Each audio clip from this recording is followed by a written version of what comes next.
Good morning, class 8th. I am your Sanjita Miss. I hope all of you are taking good care of your health and also studying very well. So students, in today's lecture video, we are going to start the chapter 6 of geography. So students, our chapter 6 is human resources.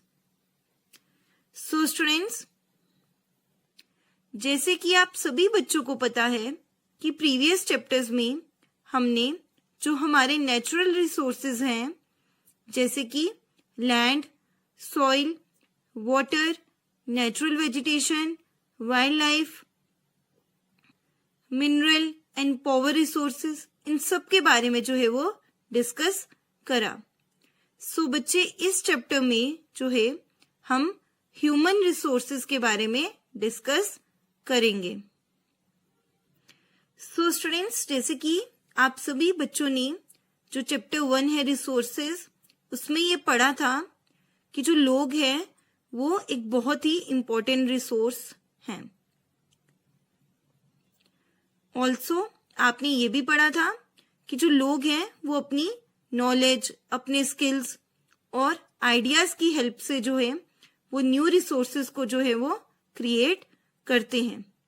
अब example के लिए ले लीजिए, जैसे कि fire की discovery के बाद जो है लोगों ने अपनी नॉलेज, अपने स्किल्स और आइडियाज को यूज करके जो है कुकिंग और बाकी जो भी प्रोसेसेस हैं उनकी प्रैक्टिस को स्टार्ट किया।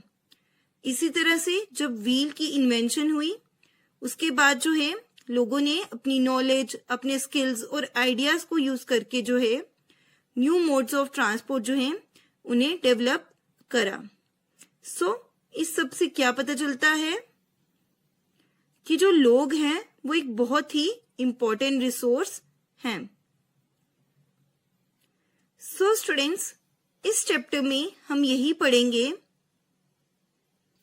कि लोग जो हैं वो किस तरह से एक इंपॉर्टेंट रिसोर्स हैं। ऑल्सो हम ये भी डिस्कस करेंगे कि जो पॉपुलेशन है वो किस तरह से जो है ऑल ओवर द वर्ल्ड जो है वो डिस्ट्रीब्यूटेड है। ऑल्सो हम डेंसिटी ऑफ पॉपुलेशन के बारे में भी डिस्कस करेंगे। देन हम ये डिस्कस करेंगे कि कौन से ऐसे फैक्टर्स हैं जो पॉपुलेशन की डिस्ट्रीब्यूशन को अफेक्ट करते हैं। देन हम ये डिस्कस करेंगे कि पॉपुलेशन जो है वो कैसे चेंज होती है।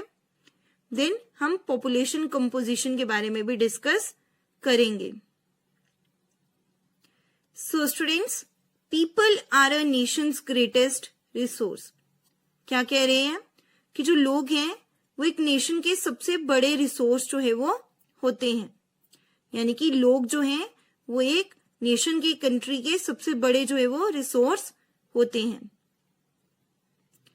Natures bounty becomes significant only when people find it useful. Bounty means rewards और गिफ्ट्स। सो क्या कह रहे हैं कि नेचर ने हमें जो भी गिफ्ट्स दिए हैं, जो भी हमें रिवॉर्ड्स दिए हैं, वो सब तभी सिग्निफिकेंट बनते हैं, यानी कि तभी वैल्यूएबल हैं जब लोग जो है उन्हें यूजफुल पाते हैं। It is people with their demands and abilities that turn them into resources. ये लोग ही हैं जो अपनी डिमांड्स यानी कि अपनी मांगों और अपनी एबिलिटीज यानी अपनी क्षमताओं के बल पर जो हैं उन्हें जो है जो भी हमें गिफ्ट्स जो हैं, रिवॉर्ड्स जो है नेचर ने दिए हैं, उन्हें रिसोर्सेज में कन्वर्ट करते हैं। यानी कि कहने का ये मतलब है कि नेचर ने हमें जो भी रिवॉर्ड्स यानी कि जो भी हमें गिफ्ट्स दिए हैं, लोग जो हैं अपनी डिमांड्स और अपनी एबिलिटीज के दम पर जो हैं उन सबको जो है रिसोर्सेज में कन्वर्ट करते हैं। अब जैसे कि एग्जाम्पल के लिए मान लीजिए आपके पास कोई एक लैंड है, ठीक है। सो स्टूडेंट्स, अब वो जो लैंड है वो नेचर का गिफ्ट है, बट वो लैंड तब तक रिसोर्स नहीं है जब तक कि ह्यूमंस उसे जो है वो यूटिलाइज नहीं करेंगे। अब जो ह्यूमंस हैं वो अपनी नॉलेज, अपने स्किल्स, आइडियाज और टेक्नोलॉजी को यूज करके उस लैंड को चाहे तो एग्रीकल्चर के लिए यूज कर सकते हैं, या फिर वहां पर कोई इंडस्ट्री सेटअप कर सकते हैं, या किसी तरह से भी उसे यूज कर सकते हैं और उसे रिसोर्स में कन्वर्ट कर सकते हैं। सो इससे क्या पता चलता है कि ह्यूमंस जो हैं वो एक बहुत ही इंपॉर्टेंट रिसोर्स हैं। Hence human resource is the ultimate resource. क्या कह रहे हैं? इसीलिए ह्यूमन रिसोर्स जो है वो एक अल्टीमेट रिसोर्स है। Healthy, educated and motivated people develop resources as per their requirements. So क्या कह रहे हैं कि जो हेल्दी, एडुकेटेड, पढ़े लिखे से यहां से मतलब है कि जिनको नॉलेज हो।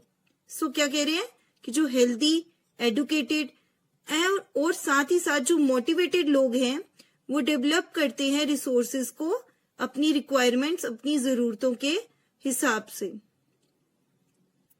यानी कि कहने का ये मतलब है कि अगर एक इंसान जो है वो हेल्दी है, एडुकेटेड है, एडुकेटेड मीन्स उसके पास नॉलेज है, और साथ ही साथ वो मोटिवेटेड है, तो वो रिसोर्सेज को डेवलप कर सकता है अपनी रिक्वायरमेंट्स, अपनी जरूरतों के हिसाब से। Human resources like other resources are not equally distributed over the world. क्या बोल रहे हैं कि जो ह्यूमन रिसोर्सेज हैं बाकी रिसोर्सेज की तरह जो है वो भी ऑल ओवर द वर्ल्ड जो है वो एक तरह से जो है वो डिस्ट्रीब्यूटेड नहीं है। जैसे कि बाकी रिसोर्सेज जो हैं वो ऑल ओवर द वर्ल्ड जो है वो एक तरह से डिस्ट्रीब्यूटेड नहीं है, उसी तरह से जो है ह्यूमन रिसोर्सेज भी जो है all over the world equally जो है वो डिस्ट्रीब्यूटेड नहीं है। They differ in their education levels, age and sex. वो डिफर करते हैं एजुकेशन लेवल्स में, एज में और सेक्स यानी कि जेंडर में। यानी कि कहने का ये मतलब है कि ऑल ओवर द वर्ल्ड जो है लोगों के एजुकेशन लेवल्स जो हैं वो अलग अलग हैं, एज लेवल्स जो हैं वो भी डिफरेंट है, जेंडर जो है जेंडर डिफरेंस है। Their numbers and characteristics also keep changing. और इसके साथ साथ उनके जो नंबर्स हैं और उनकी जो कैरेक्टरिस्टिक्स है, कैरेक्टरिस्टिक्स मीन्स विशेषताएं। सो क्या बोल रहे हैं कि जो उनके नंबर्स हैं और उनकी जो कैरेक्टरिस्टिक्स है यानी कि जो उनकी विशेषताएं हैं वो भी क्या होती हैं, चेंज होती रहती हैं। सो स्टूडेंट्स, आपकी बुक में यहाँ पर एक पिक्चर दी गई है जिसमें एक टीचर जो है अपने स्टूडेंट से पूछ रही है, how many people do you think there are in the whole world. उनसे पूछ रही है कि आप लोगों को क्या लगता है कि पूरी दुनिया में कितने लोग हैं। तो एक बच्चा बोलता है, there are 500 children in my school. मेरे स्कूल में जो है 500 बच्चे हैं। एक बच्चा रिप्लाई करता है, माई विलेज हैज 1000 पीपल। मेरे गांव में 1000 लोग जो है वो हैं। एक बच्चा रिप्लाई करता है, there are 30 children in my class. मेरी क्लास में 30 बच्चे जो हैं। देन एक बच्चा रिप्लाई करता है, अराउंड 6.6 बिलियन पीपल। लगभग 6.6 बिलियन पीपल जो हैं पूरी दुनिया में। सो टीचर बोलती है उन्हें, how do you right that in numbers. आप उन्हें नंबर्स में कैसे लिखते हैं। नाउ स्टूडेंट्स, आपकी बुक में यहाँ पर एक फैक्ट शेयर किया गया है। The government of India has a ministry of human resource development. क्या बोल रही है कि जो गवर्नमेंट ऑफ इंडिया है वहां पर एक ministry of human resource development है। The ministry was created in 1985 with an aim to improve people's skills। अब ये जो मिनिस्ट्री है यानी कि ये जो मंत्रालय है ये बनाया गया था 1985 में इस एम के साथ कि जो लोग हैं उनके स्किल्स यानी कि जो लोग हैं उनके कौशल को इम्प्रूव करना है। This just shows how important people are as a resource for the country. इससे क्या पता चलता है कि जो लोग हैं वो एज अ रिसोर्स कितने इंपॉर्टेंट हैं कंट्री के लिए। नाउ स्टूडेंट्स, आपकी बुक में यहाँ पर एक और फैक्ट शेयर किया गया है।